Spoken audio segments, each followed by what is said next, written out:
Hello guys, kumusta? Kumusta? So, nandito kami dalawa ni AJ sa Sariaya. Ayan, naka-slow mo pa maglakad. Okay.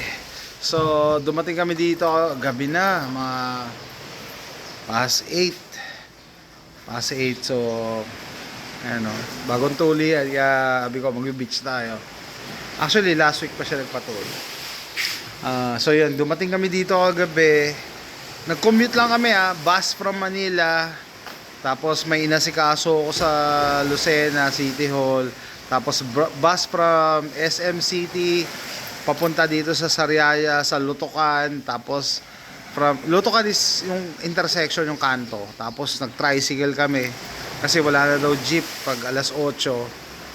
Special trip, no? 200. Pero okay na, mura pa rin 'yon, no? Kasi hindi ako nagdala ng kotse. Sa kotse alone, gasolina pa lang at saka toll, wala na, ano na, 1,000 na magagastos mo. Tapos pagod ka pa. Ito, hindi ako pagod. Ito lang, one tick. Ito yung second floor beachfront. Yan, kanina nakaupo lang kami dito, nakataas pa ako. Yan yung restroom. Tapos ito yung mga rooms, 1, 2, 3, 4. Sabi niya pipili ka na lang kasi bakante nga walang tao dito guys. Sunrise Beach Resort. Kami lang ni AJ, no? Kami lang. Monday kami dumating. Tapos ngayon Tuesday wala pa ring tao. Weekday So yung mga tao ngayon tapos na kasi yung bakasyon.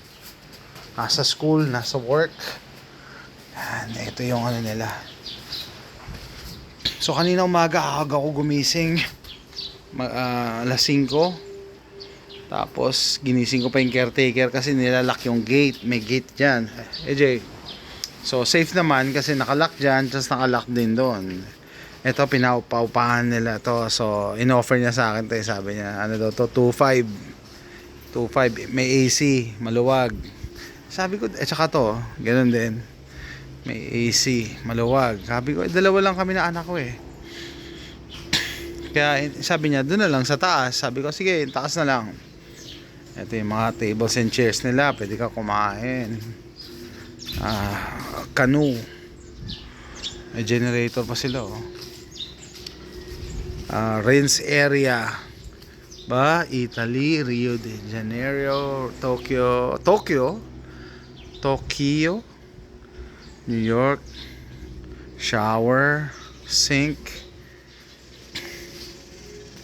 So parang tour na rin to sa lugar. Sa hindi ko dinala Sunrise Beach Resort. Okay.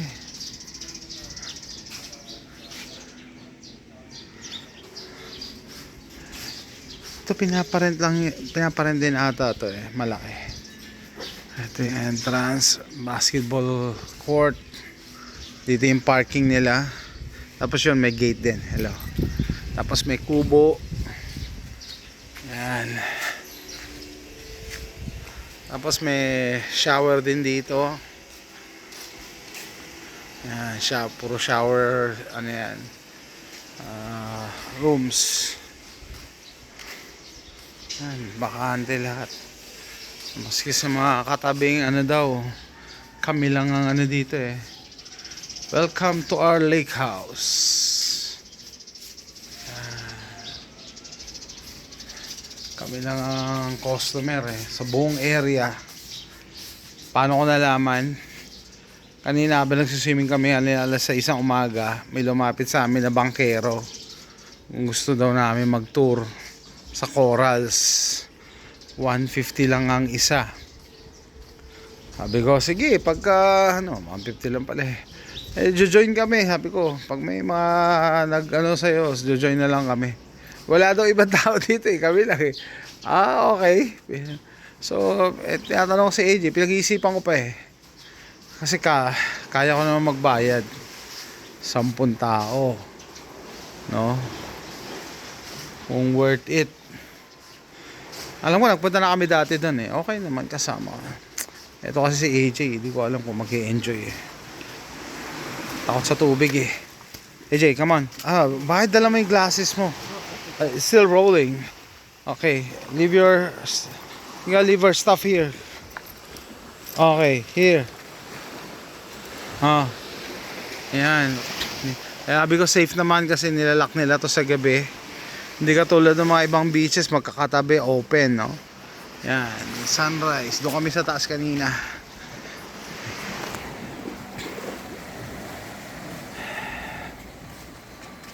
Sinearch ko lang to sa internet tapos minessage ko yung may-ari sa Facebook.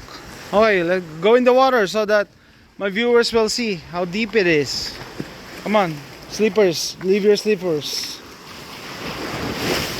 Message ko lang, mabait yung may-ari. Mabait yung may-ari, guys. Sabi niya, yung taas daw, yung nakuha namin room, pamili ka dyan. 2,000 daw, sabi ko. Wala bang discount kasi nag-uulan na Sabi niya sa akin, sige 1.5 na lang. Ayun, tapos lahat ng tanong ko, sabi ko, sir, saan bababa? Paano makakarating dyan? Kasi wala akong dalang sakyan. Ganun, tapos kahapon nahanap niya ako, sabi niya, ano oras daw ako darating? Kasi late na nga Sabi ko, meron pa bang biyahe dyan ng mga lahat ng tanong ko sinagot naman niya agad Kasi nag-aalala ako gabi. Go to the water. Kasi yung naipit ako doon sa registry of deeds ng pagbilaw. Nakakainis, tagal-tagal ko na pumila. Hindi rin pala na nagawa yung kailangan gawin doon sa titulo ng lupa. So, nakaalis ako doon sa opisina ng registry of deeds 5:30 na ng gabi. Walang masakyan. Sumakay ako papuntang SM Lucena. So, mga 6:30, 7 na umalis yung bus. Tapos nakarating ako dito sa intersection niya, mga mag-alas 8, no? Gabi na. Ginabi ako dahil sa wala. Pero I think sulit. Sabi ko, gusto kong ipatikim kay Bunso yung beach sa Pilipinas Sabi niya hawig daw sa Galveston. Hindi naman, mas madumi yung tubig sa Galveston. Although hindi ganun kaano to kasi brown, dark brown ng dito ang sand, no? Mas malinis pa rin to compared sa Texas. Yung sa Texas mas madumi, mas kasi mas maraming seaweeds. EJ, get in the water. Come on, so that your mom can see the water. Come on, go to the steps. Kami lang ayan guys, puro beach resorts walang tao, kami lang. Dito rin sa kabila, yan, walang tao. Napakita ko rin pala tong nakuha ko, itong sunrise. Maganda naman kasi yung review. Tsaka sabi ko, ito nga yung gusto ko yung maliit lang ayoko na masyado malaking resort, dalawa lang kami. Yan. Tsaka ayoko rin na masyado maraming facilities kasi yung babayaran mo yun. Ibig sabihin, yun nagpapataas sa presyo ng lugar hindi mo naman kailangan ko lang maglublob sa dagat at makinig sa lagaslas ng tubig. Get in the water. AJ, what are you doing? Ito talagang sabi ko nga, ang liit lang ng frontage niya tapos pahaba. Yan talaga pag beach lot. Mahal yan. Itong kabila malupit. Kasi nagpatayo talaga siya ng structure. Left and right tapos third floor. No? Grabe, accommodation. Tapos same din yung niya, frontage. Same din yung frontage niya. Jesslyn Beach. Ang Jesslyn Beach. Get in the water, come on. Come on. Mesan na Ayan. Kaya advice ko lang guys, beach resorts, no? Huwag kayo may humingi ng discount. Siguro iba magtatanong, ba't ka humingi ng discount abroad ka na, ganyan. Wala naman masama humingi, lalo na sa mga kumpanya o mga negosyo na malalaki, di ba? Noong isang araw nagpunta kami sa Tagaytay. Bumili ang ate ko, may hintuan kami, bibenta ng saging, isang buwig na saging. Tsaka bumili siya ng pinya. Ewan ko kung dalawa o isa. Sabi na ate ko, Son, wala siyang Gcash pera mo ng pera, bigyan mo akong 300. Bigyan mo siya 300. Tapos, nakaharap yung nagtitinda. Sabi nung titinda, 250. Sabi na ate ko, 300. Sabi ko, baka gusto magbigay na ate ko ng tip. So, binigyan ko 300. Nung nagde-drive na kami, sabi na ate, nagkamali ako. Dapat pala 250 lang. Sabi ko, hindi, okay lang yun. Kasi yun yung mga dapat na tinutulungan. Wala sa kalsada, di ba? Para 50 lang. Parang $1 lang yun. Wala pa nga. So mga ganun. Minsan nga. Tapos ano yan? Pagka nagta-tricycle ako, ano rin. Keep the change na rin eh. Pero pagka may mga yan, mga negosyo na malalaki, wag mahihiyang humingi na. Actually, pasalamat pa nga sila dahil kung hindi kami nagpunta ngayon, wala. Tenga yung negosyo nila. I think ganyan din kasi ginagawa sa US, guys. Pagka off season, tandaan niyo yan, pagka off season, pwede kang humingi ng discount, At saka iba talaga, nagbibigay talaga ng discount na talaga. Hindi pwedeng firm price. Yung meron pa akong I think may resort din ako na sa Facebook dito bago ko napuntahan tong Sunrise, may chinat ako isa pa, sabi ko, ma'am, wala ba kayong discount kasi tagulan na. Ay wala, firm price daw sila. O di sige, ito yung nagbigay to ng discount, dito na ako. Tsaka hindi naman siya masama I mean, hindi ko hinahanap yung spectacular na resort. Kung gusto ko maghanap din, dapat willing ako magbayad. Pero ang gusto ko lang nga yung makatikim lang na hey, para kasi Mr. Bean, go to the water, go to the water. Kailangan kasi kasama ako anyways, huwag kayo mahiya. And kung tutulong kayo, mas tumulong yung mga yung mga talaga nangangailangan ng tulong. May isa pa pala, share ko lang. Yung papunta kami ng Quiapo noon, may umakyat sa jeep, namamalimot, paiyak-iyak pa si kuya, operanda yung anak niya. Binigyan ko rin.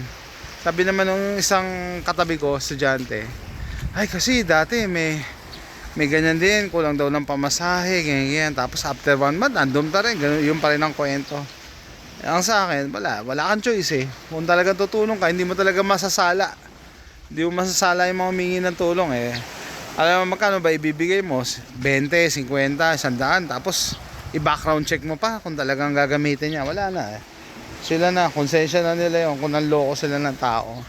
Pero mas malaki kasi yung chance na mapigilan mo yung sarili mong tumulong dahil ganun ka mag-isip, unless talaga obvious. Pero yun, kung tutulong ka, tumulong ka, wala ka ng AJ, get in the water. Kita nyo yung abs ni AJ nag-ano na yung niya, hormones, masyadong slim go deep, dunk yourself. Okay guys, yan lang, quick video lang ng sunrise. Andito kami ngayon, Tuesday. What's the day today? July, I don't know, nakalimutan ko na kung 8 or 9.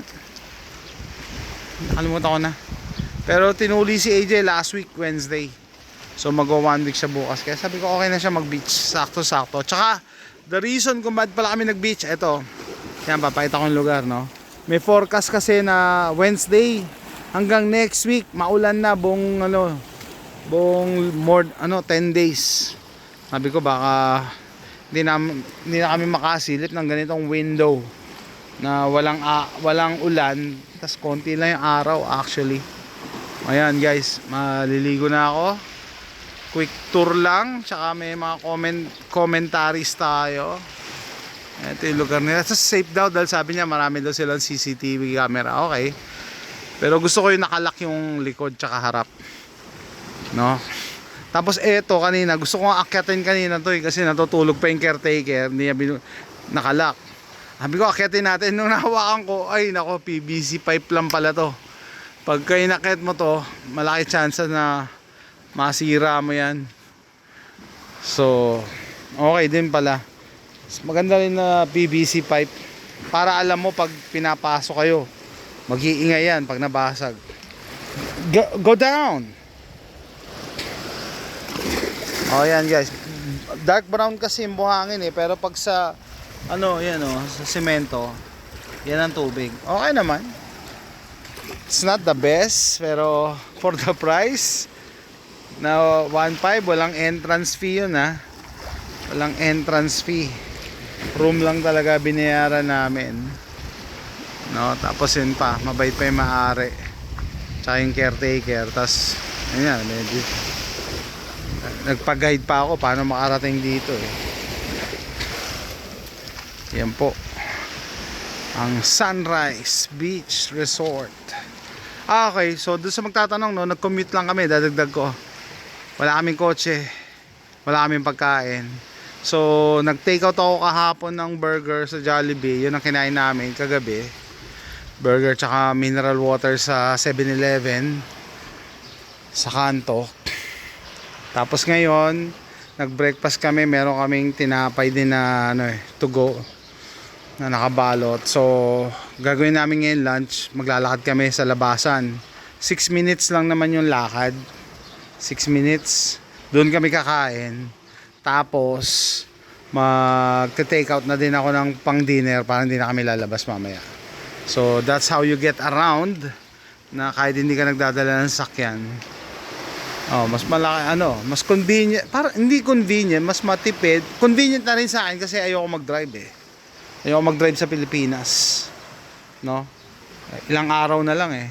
Less than 2 weeks babalik na ako sa US, kaya ayoko nang mamblema pa sa traffic system.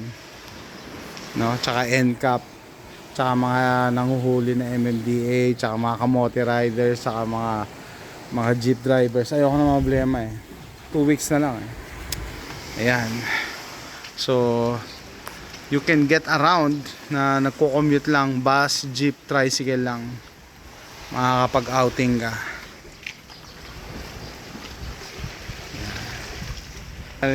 Excursion, makakapag-excursion. Oh, yan. Paita ko na rin sa inyo tubig. Tingnan natin kung uminit na. Lamig kanina umaga eh. Okay. May konting lamig pa rin pero at least may araw na. Yan. Kanina, baba oh. Oh guys, so swimming trunks ko Texas. Ay hindi pala, American flag. Woo! Woo! 1, 2, 3. Woo! Okay guys, from Sariaya, Quezon. See you next time. Bye.